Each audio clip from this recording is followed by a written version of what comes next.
ನಮಸ್ಕಾರ, ನಾನು ನಾಗರಾಜ್ ಶೇಟ್ ಅಂತ ಕುಮಟಾದಿಂದ ಮಾತಾಡ್ತಿರೋದು. ಈಗಾಗಲೇ ನಾವು ಏನು ಇಡ್ಲಿ ಕೊಟ್ಟೆ ಅಂತ ಮಾಡ್ತೀವಲ್ವ, ಅದು ಮಾಡೋದು ನಾವು ತಮಗೆ ಕಲಿಸ್ತಾ ಇದ್ದೀನಿ. ಯಾಕಂದರೆ ಅದು ನೈಸರ್ಗಿಕವಾಗಿರುತ್ತೆ. ಯಾಕಂದರೆ ಈಗ ನಿಮ್ಮದು ಅಲ್ಯೂಮಿನಿಯಂ ಬಟ್ಲಲ್ಲೆಲ್ಲ ಒಂದು ಇಡ್ಲಿ ಮಾಡ್ತಾರಲ್ಲ, ಅದಕ್ಕೆ ಗ್ಯಾಸ್ ಜಾಸ್ತಿ ತಿಂತದೆ. ಇದಕ್ಕೆ ಗ್ಯಾಸ್ ಜಾಸ್ತಿ ತಿನ್ನುವುದಿಲ್ಲ. ಮತ್ತು ನೈಸರ್ಗಿಕವಾಗಿ ನಾವು ಮಾಡಿ ಕಾಣಿಸ್ತಾ ಇದ್ದೀನಿ.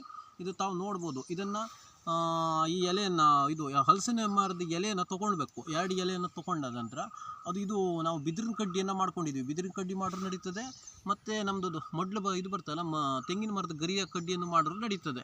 ಅದನ್ನು ಇದು ಮಾಡಿಬಿಟ್ಟು ಚುಚ್ಚಿಬಿಟ್ಟು ಈ ಥರವನ್ನು ಮಾಡಬೇಕು. ಅದನ್ನು ಈ ಥರ ಇದು ಮಾಡಿಬಿಟ್ಟು ಒಂದು ಇದು ಮಾಡಿ 2ಕ್ಕೆ ಜಾಯಿಂಟ್ ಮಾಡಿ ಇಡಬೇಕು, ಆಯಿತಾ. ನಂತರ ಇದು ಮತ್ತು 2ಅನ್ನು ತೊಗೊಳ್ಬೇಕು. ಇದನ್ನು ತೊಗೊಂಡು ಕಡ್ಡಿಯಿಂದ ಇದು ಮಾಡಬೇಕು. ಇದನ್ನು ಕೂಡ ಕಡ್ಡಿಯಿಂದ ಇದು ಮಾಡಿಬಿಟ್ಟು ತಾವು ನೋಡ್ಬೋದು. ಇದನ್ನು ಕೂಡ ಮಾಡಿದ್ದೀವಿ, 2ಅನ್ನು ಮಾಡಿದ್ದೀವಿ. ಅದನ್ನು 2 ಇದು ಮೇಲೆ ತಲೆ ಮೇಲೆ ಇಟ್ಟು ಜೋಡಣೆ ಮಾಡಬೇಕು. ಜೋಡಣೆ ಮಾಡಿಬಿಟ್ಟು ನಂತರ ಈ ಕಡೆ ಒಂದು ಕಡ್ಡಿ ಹಾಕಬೇಕು. ತಾವು ನೋಡ್ಬೋದು. ಈ ಕಡೆ ಒಂದು ಈ ಕಡೆಯಲ್ಲಿ ಒಂದು ಕಡ್ಡಿ ಹಾಕಿ ಇದು ಮಾಡಬೇಕು. ನೋಡ್ಬೋದು, ಈ ಕಡೆ ಒಂದು ಕಡ್ಡಿ ಆಯಿತಾ, ಒಳಭಾಗದಲ್ಲಿ ಬರ್ತದೆ ಅದು. ಮತ್ತು ಈ ಕಡೆಗೆ ಒಂದು ಹಾಕಬೇಕು, ಇದೇ ಥರದ ಕಡ್ಡಿಯನ್ನು ತಾವು ನೋಡ್ಬೋದು. ಇದೇ ಥರದ ಒಂದು ಕಡ್ಡಿಯನ್ನು ಹಾಕಬೇಕು, ಆಯಿತಾ. ಈ ಕಡೆಗೆ ಒಂದು ಹಾಕಬೇಕು. 4 ಭಾಗಕ್ಕೆ 4 ಕಡ್ಡಿಯನ್ನು ಹಾಕಬೇಕು ಅದಕ್ಕೆ. ಯಾಕಂದರೆ ಅದಕ್ಕೆ ಬ್ಯಾಲೆನ್ಸ್ ಸಿಗಬೇಕಾಗ್ತದೆ. ತಾವು ನೋಡ್ಬೋದು. ಇದು ಈ ಕಡೆಗೂ ಒಂದು ಕಡ್ಡಿ ಹಾಕಬೇಕು. ಇದರದ್ದು ಕಡ್ಡಿ ಹಾಕಿದ ನಂತರ ಈ ಥರ ಸಿಸ್ಟಮ್ ಬರ್ತದೆ. ತಾವು ನೋಡ್ಬೋದು. ಇದನ್ನು ಈ ಥರ ಬರ್ತದೆ. ನಂತರ ಇದನ್ನು ಬೆಂಡ್ ಮಾಡಿ ಈ ಥರ ತೊಗೊಳ್ಬೇಕು. ಹಿಂಗೆ ತೊಗೊಳ್ಬೇಕು. ಇದನ್ನು ಈ ಕಡೆಯಿಂದ ತೊಗೊಳ್ಬೇಕು. ಮತ್ತು ಇದಕ್ಕೆ ಇದೊಂದು ಕಡ್ಡಿ ಹಾಕ್ಬೇಕು. ಇಲ್ಲಿ ಈ ಥರದಲ್ಲಿ ಕಡ್ಡಿ ಹಾಕಬೇಕು, ಆಯಿತಾ. ನಂತರದಲ್ಲಿ ಈ ಥರದಲ್ಲಿ ಒಂದು ಕಡ್ಡಿ ಹಾಕಬೇಕು, ಆಯಿತಾ. 2 ಆಯಿತು. ನಂತರ ಈ ಕಡೆಗೆ ಬರಬೇಕು.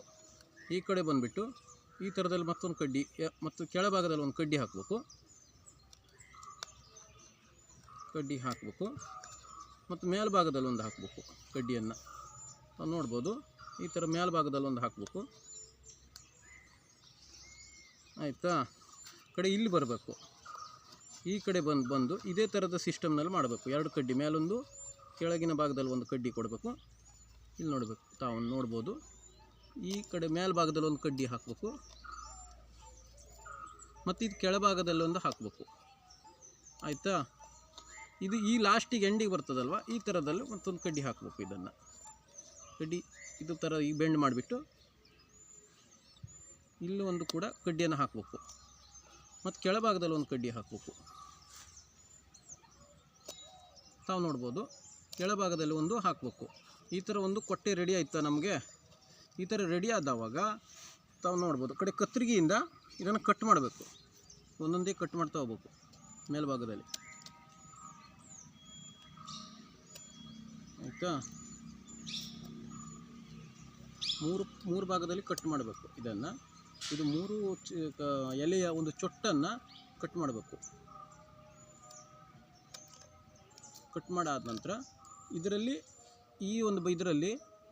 ಏನು ನಾವೊಂದು ಇಡ್ಲಿ ಹಿಟ್ಟನ್ನು ಹಾಕಿಬಿಟ್ಟು ಹೀಗೆ ನಾವು ಬೇಯಿಸಬೇಕು. ಬೇಯಿಸಿದ ನಂತರ ಇದು ಏನಾಗ್ತದೆ ಅಂದರೆ ಗ್ಯಾಸ್ ಕಡಿಮೆ ತಿಂತದೆ. ಇಡ್ಲಿ ಒಂದು ದಪ್ಪ ಹಿಟ್ಟು ಇರೋದ್ರಿಂದ ಇದರಿಂದ ಹಿಟ್ಟು ಇಳಿಯೋದಂಥದ್ದು ಯಾವುದೇ ಒಂದು ಇದು ಆಗೋದಿಲ್ಲ.